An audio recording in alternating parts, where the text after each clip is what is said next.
새벽 아침에 이렇게 말씀만 읽어도 너무 좋은 것 같습니다. 저는 잠언 말씀을 준비하면서 왜 이 성경의 저자이신 성령님께서는 이 잠언 말씀을 좀 주제별로 이렇게 정리하셔서 우리에게 주지 않으셨을까, 그런 질문을 한번 던져봤습니다. 우리가 주제별로 오늘 14장을 읽으실 때도 여러 많은 내용들 이렇게 나오지 않습니까?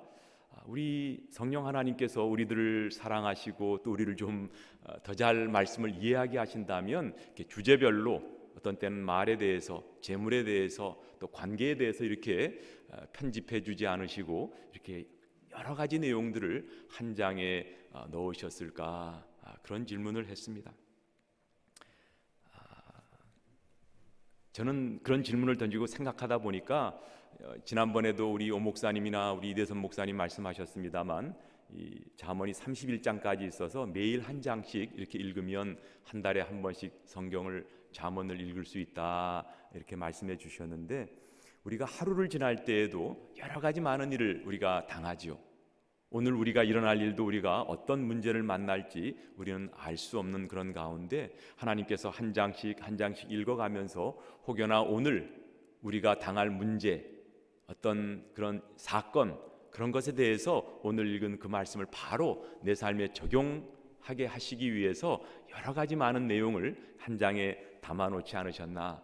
그래서 그런 일이 일어났을 때 오늘 읽었던 잠언 그 말씀 생각나게 하시도록 주제별로 편집하기보다는 한 장에 여러 많은 내용을 넣어서 하루하루 우리의 삶에 일어나는 사건에 우리가 올바로 하나님 말씀으로 대처하게 하시기 위해서 이렇게 우리를 생각하셔서 오히려 여러 주제들을 한 장에 담지 않았을까, 그런 생각을 해보았습니다.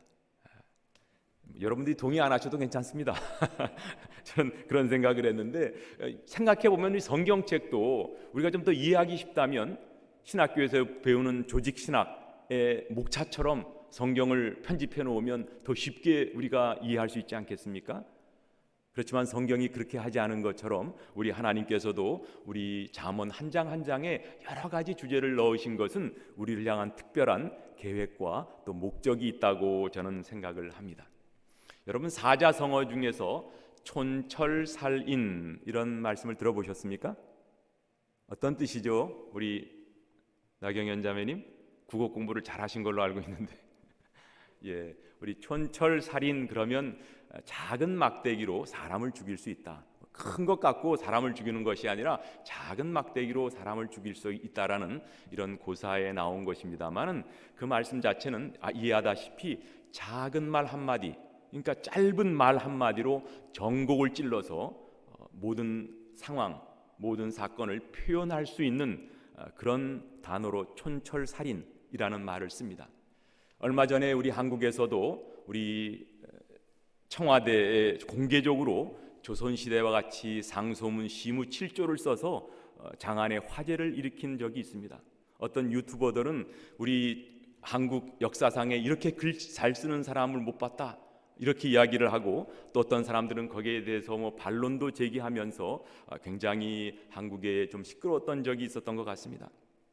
이 세상에는 이렇게 글 잘 쓰시는 분, 촌철살인 한마디 단어로 정확하게 어떤 사건을 표현하는 이런 훌륭한 분들도 많이 있고, 또 말을 잘 하시는 분들도 있습니다.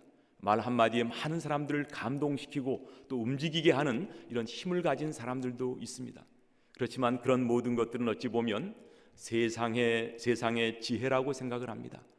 그런 분들은 세상의 지혜에는 뛰어난지 모르지만 우리가 믿고 아는 우리 하나님에 대한 지혜는 가지고 있지 않는 그런 모습을 보게 됩니다. 우리는 잠언에 대해서 지혜 서신이다, 잠언의 주제는 지혜다, wisdom, 이렇게 얘기를 하죠. 그러나 우리 하나님을 믿는 우리에게 참된 지혜의 첫 단계는 바로 예수님에 대한 믿음을 갖는 것이 우리는 지혜의 시작이라고 생각을 합니다.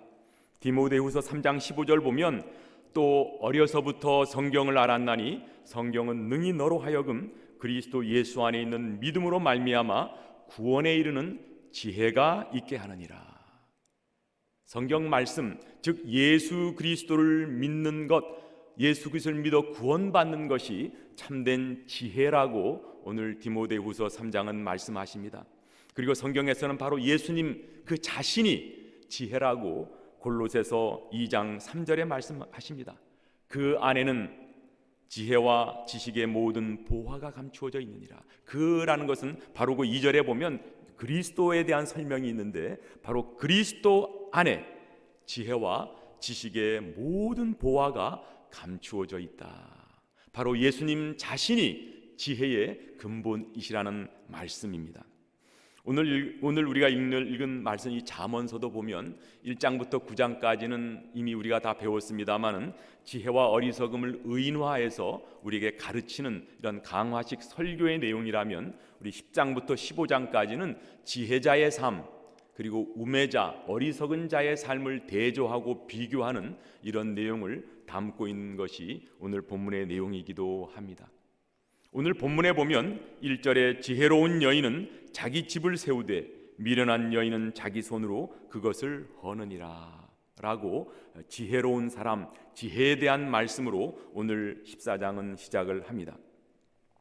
저는 오늘 이 14장의 지혜로운 사람 그리고 어리석은 사람에 대한 여러 많은 특징들과 이야기들이 나옵니다만, 오늘 특별히 저는 4가지 지혜자가 갖고 있는 그 특징을 여러분들하고 나누기 원합니다. 첫 번째로 참된 지혜자는 누구인가? 그래서 첫 번째로 여호와를 경외하는 것이라는 말씀입니다. 여러분 2절 말씀 보시면, 정직하게 행하는 자는 여호와를 경외하여도 패역하게 행하는 자는 여호와를 경멸하느니라. 여호와를 경외하는 사람은 정직하게 행한다, 이렇게 말씀을 하십니다. 어찌 보면 우리 잠언서의 가장 요절, 바로 키 버스를 우리는 잠언 1장 7절로 이해를 합니다.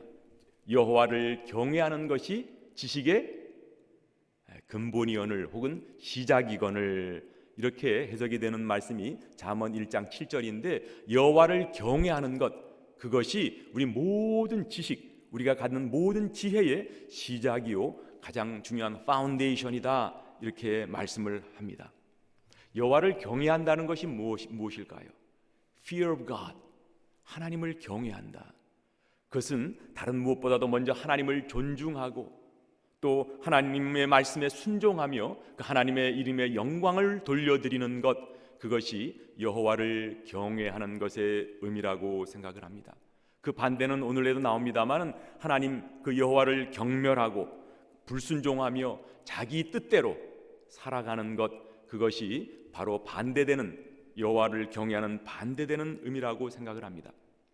빌립보서 2장 12절 하에 보면, 항상 복종하여 두렵고 떨림으로 너희 구원을 이루라, 그런 말씀이 있습니다.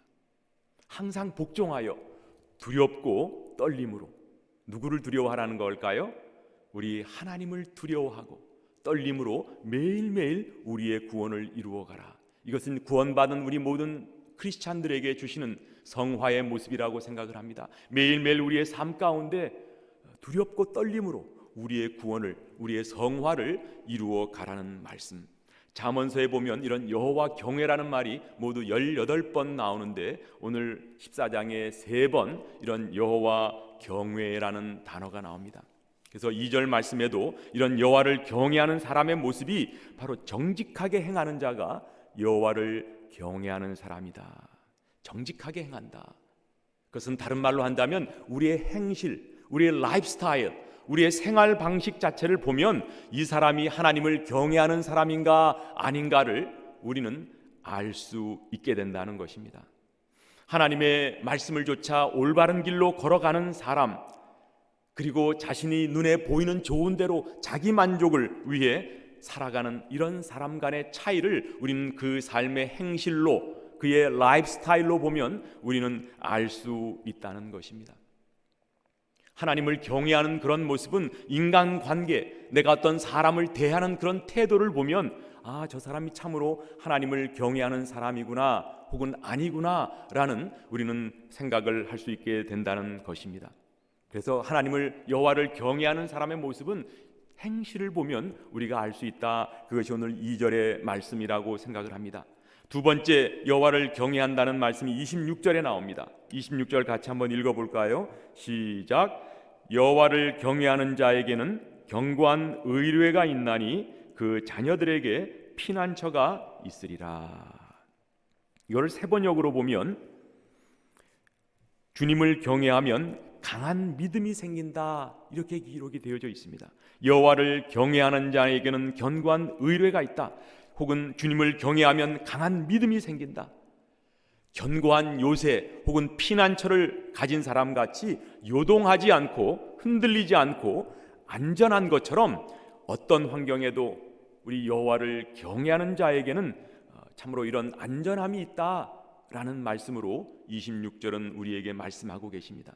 즉 어떤 상황에도 우리의 삶이 흔들리지 않고 하나님, 우리 예수 그리스도만 꼭 붙잡는 사람, 이런 사람이 바로 여호와를 경외하는 사람이라, 이렇게 말씀을 하고 계십니다. 계속 27절에도 보면 여호와를 경외하는 것은 생명의 셈이니 사망의 그늘에서 벗어나게 하느니라. 여호와를 경외하는 것이 생명의 셈이라고 말씀합니다. Wellspring of the life, 생명의 셈이다.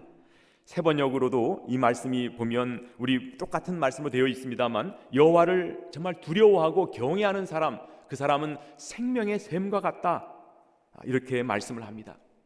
요한복음 10장 10절에도 예수님께서 도둑이 오는 것은 도둑질하고 죽이고 멸망시키려는 것뿐이요 내가 온 것은 양으로 생명을 얻게 하고 더 풍성히 얻게 하려는 것이라고 말씀하십니다.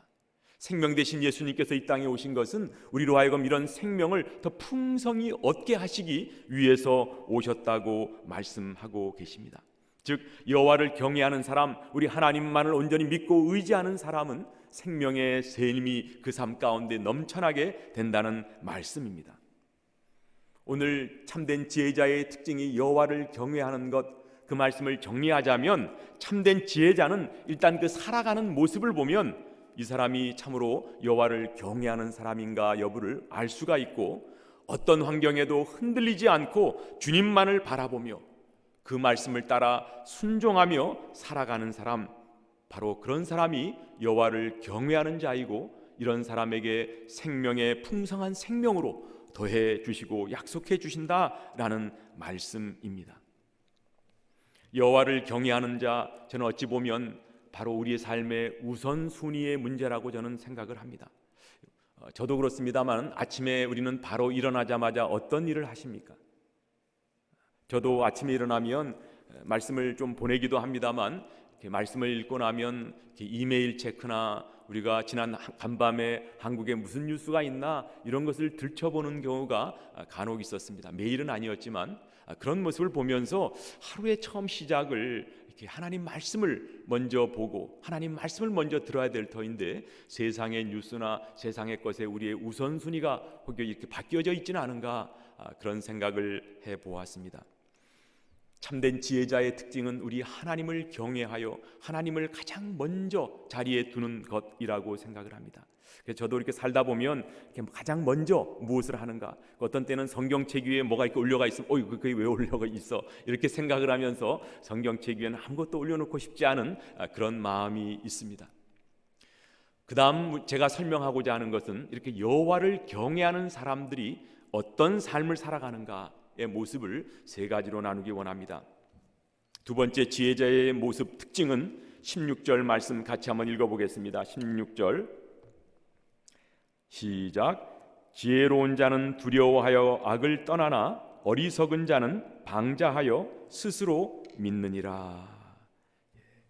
여기서 보면 지혜 있는 사람은, 세번역으로 보면 지혜 있는 사람은 두려워할 줄 알아서 악을 피하지만 미련한 사람은 자신만만해서 조심할 줄 모른다. 여기에 보면 어리석은 자는 자신만만하지만 참된 지혜자는 두려워할 줄 안다. 그래서 악을 피한다, 이렇게 말씀을 하고 있습니다. 여기서 물론 두려워한다는 것은 하나님을 두려워하는 것, 하나님을 경외하는 모습이라고 믿습니다. 하나님을 경외하는 자는, 지혜자는 자신만만하지 않다. 즉 self-confident, 어찌 보면 자만하지 않는다, 이런 말씀도 되겠죠.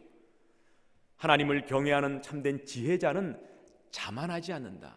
성경에 보면 얼마나 많은 사람들이 이렇게 자만해서 넘어지는 모습을 볼 수 있지 않습니까?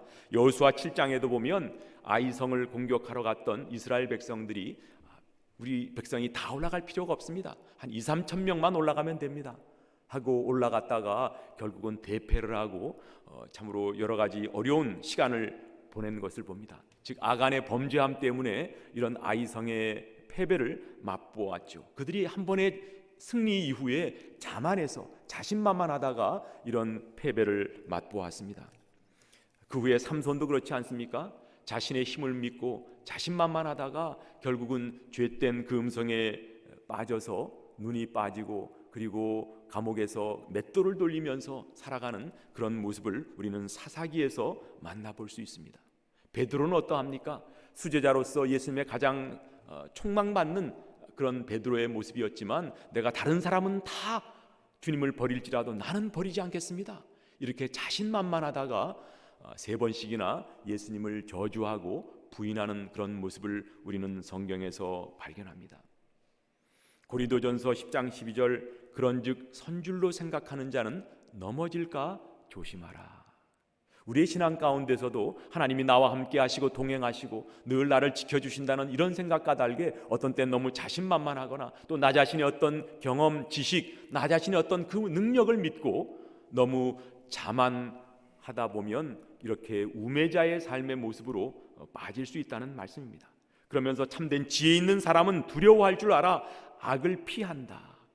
죄악을 피해 도망간다. 이렇게 오늘 본문은 말씀하고 있습니다. 하나님을 경외하는 자는 죄와 장난치지 않고 도망간다는 말씀입니다. 창세기 39장에 바로 우리 요셉이 그렇지 않습니까? 보디발의 아내가 그를 유혹할 때에 그는 자기의 옷을 던져놓고 도망가는 36개의 주랭랑을 치는 그런 모습을 성경에서 우리는 발견합니다. 우리는 나는 이런 죄악을 저지르지 않을 자신이 있다 이렇게 자신하지 않고 늘 죄악의 어떤 모습을 당했을 때 우리는 도망가고 피해야 된다는 것입니다. 성경에는 사탄 마귀를 대적하라는 말씀도 있지만 그 마귀를 피하라는 말씀도 있습니다. 야고보서 4장 7절에는 마귀를 대적하라 너희를 피하리라 이런 말씀이 있죠. 그렇지만 디모데후서 2장 22절 말씀에 보면 또한 너는 청년의 정욕을 피하고 Flee the evil desires of youth. 우리가 젊은 어떤 시절에 나의 어떤 욕심, 유혹 이런 걸로부터 flee, 도망가라는 말씀입니다. 어떤 때는 우리가 마귀와 사탄을 대적해야 될 때도 있지만 우리의 많은 경우 어떤 때는 빨리 그 유혹의 자리, 죄악의 자리에서 도망가야 할 때도 있다는 말씀입니다. 참된 지혜자, 하나님을 경외하는 사람은 나 자신을 믿지 않고 나 자신을 스스로 나도 믿지 못한다 이런 마음을 갖고 죄악의 유혹이 있는 곳을 빨리 빠져 도망가는 그런 사람, 바로 그런 사람이 바로 하나님을 경외하는 사람이라고 오늘 16절 말씀은 우리에게 증거하고 있습니다. 세 번째로 여호와를 경외하는 사람은 어떤 사람인가? 우리 21절 한번 읽어보겠습니다. 21절 시작. 이웃을 업신여기는 자는 죄를 범하는 자요 빈곤한 자를 불쌍히 여기는 자는 복이 있는 자니라. 31절도 한번 읽겠습니다. 31절 시작. 가난한 사람을 학대하는 자는 그를 지으신 이를 멸시하는 자요 궁핍한 사람을 불쌍히 여기는 자는 주를 공경하는 자니라. 지혜로운 자의 세 번째 특징은 가난한 자를 돕는 모습입니다. 21절을 세 번역으로 읽어보면 가난한 사람에게 은혜를 베푸는 사람은 복이 있는 사람이다. 아까 개역개정에는 불쌍히 여기는 사람, 세 번역에는 은혜를 베푸는 사람 이렇게 기록이 되어 있습니다. 31절 말씀도 보면 궁핍한 사람을 불쌍히 여기는 자는 주를 공경하는 자니라.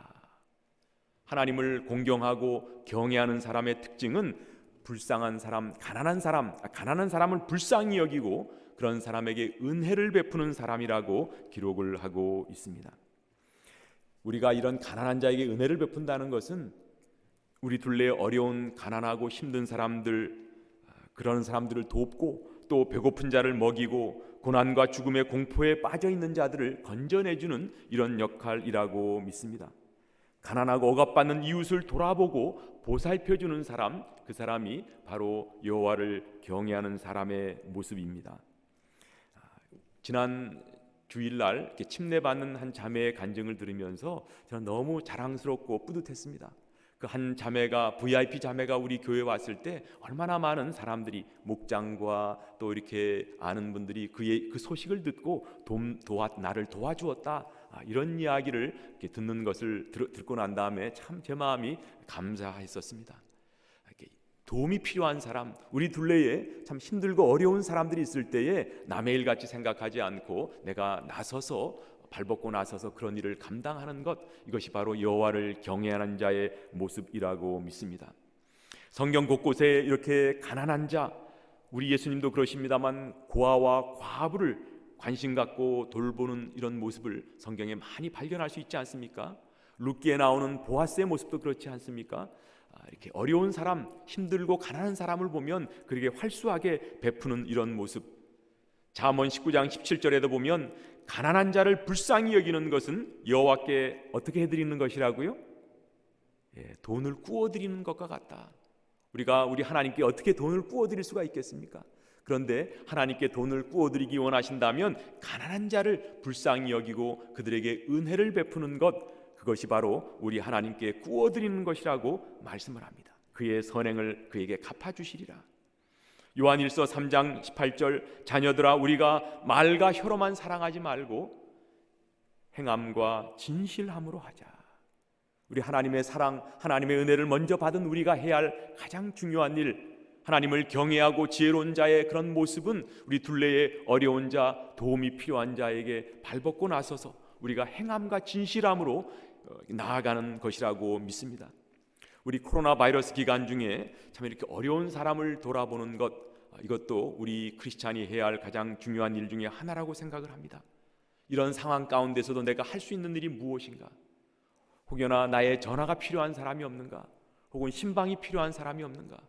혹여나 장을 보지 못해서 그로서리에 가지 못하시는 우리 어르신들은 없는가? 내가 혹여나 재정 지원을 해야 될 사람들은 없는가?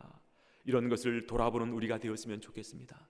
그러다 보니까 저는 그런 생각을 했어요. 우리 에노케 어르신들 가운데 많이 힘드신 분들이 있다고 우리 이요한 목사님을 통해서 제가 들었는데, 우리 각 목장에서 우리 한 어르신들을 어답트를 해서 이번 코로나 바이러스 기간에 전화도 드리고 그래 건강 상태나 이런 것들 좀 여쭤보고 또 필요한 것이 있다면 도와드리면 어떨까, 그런 생각을 한번 해보았습니다. 우리가 멀리서도 하지만 우리 교회 안에서도 이렇게 어렵고 힘든 분들이 있다면 우리가 그들을 위로하고 또 그들의 힘이 되어지고 도움이 되는 이런 일을 감당했으면 좋겠습니다. 마지막, 우리 여호와를 경외하는 사람, 참된 지혜자의 특징은 부지런함인데 4절 한번 보겠습니다. 4절 말씀 같이 한번 읽겠습니다. 시작. 소가 없으면 구유는 깨끗하려니와 소의 힘으로 얻는 것이 많으니라. 이 말씀 보면 확 근데 들어오진 않죠. 소가 없으면 구유는 깨끗하려니와 소의 힘으로 얻는 것이 많다. 다른 말로 하면 이 말씀은 우리가 아무것도 내가 안 하고 있으면 뭐 할 일이 없으니까 그냥 깨끗하다는 거예요. 모든 것이 깨끗하고 항상 그냥 편하게 지내지만, 비록 힘은 들어도 소가 있으면, 뭔가 우리의 삶에 일이 있고 내가 뭔가 투자하고 수고하면 힘은 들어도 그것에 수확이 있고 나에게 열매가 있다는 그런 말씀입니다. 우리의 삶에 그냥 게을러지고 그냥 편하게 지내기 시작하면 한이 없는 것 같아요. 오늘 이 말씀도 4절 말씀도 비록 힘은 들지만 수확과 열매를 얻기 위해서는 우리가 수고하고 열심 내고 우리가 부지런해야 된다, 이런 말씀으로 4절을 받습니다. 또 23절 한번 볼까요? 23절 한번 읽어보겠습니다. 23절 시작. 모든 수고에는 이익이 있어도 입술의 말은 궁핍을 이룰 뿐이니라. 우리 모든 수고에 이익이 있다는 것입니다. 그렇지만 입술의 말은 궁핍을 이룰 뿐이다. 다른 말씀으로 하면 이렇게 말만 하고 행하지 않는 사람들이 많이 있지 않습니까? 내가 이것을 하리라. 마태복음 21장에도 보면 예수님의 비유 가운데 두 아들에게 주시는 비유가 있지 않습니까? 오늘 큰 아들 보고 밭에 나가서 일해라.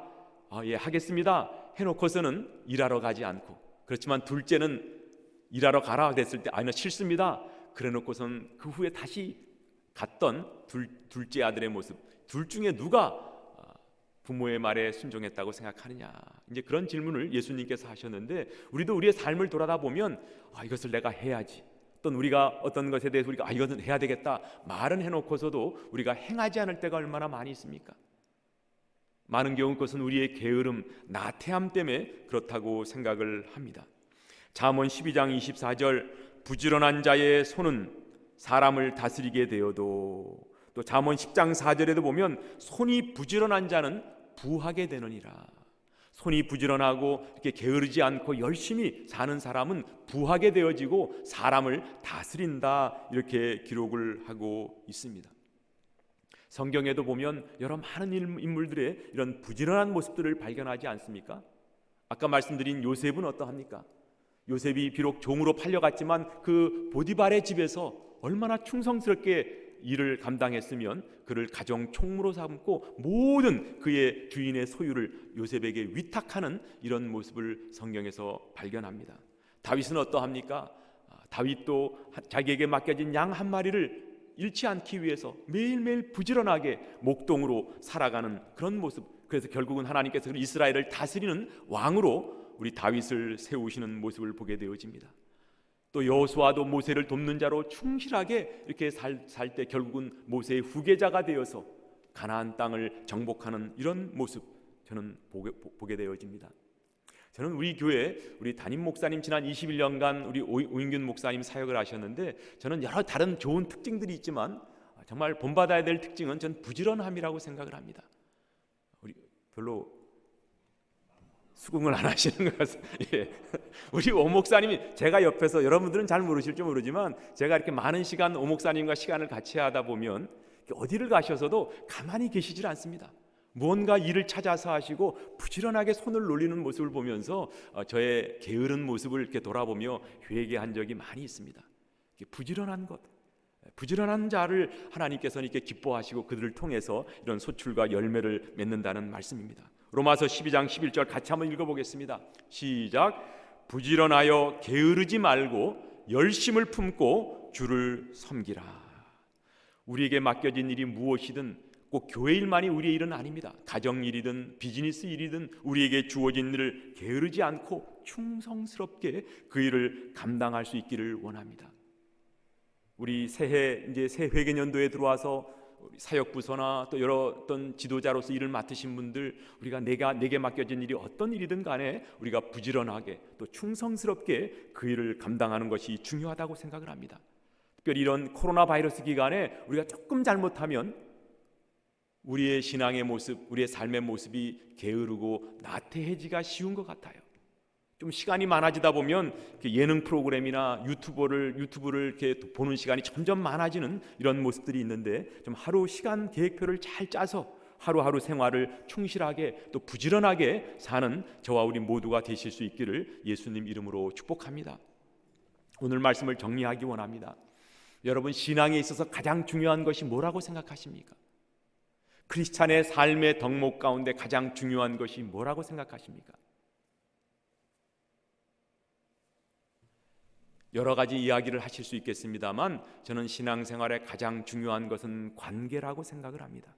마태복음 22장에 예수님께서 말씀하신 대로 하나님 사랑, 이웃 사랑, 이 두 가지가 모든 율법과 선지자의 강령이라고 말씀하셨는데, 이것은 바로 관계에서 나옵니다. 하나님 사랑도 하나님과의 관계에서 나오고 이웃 사랑도 이웃의 관계로 나옵니다.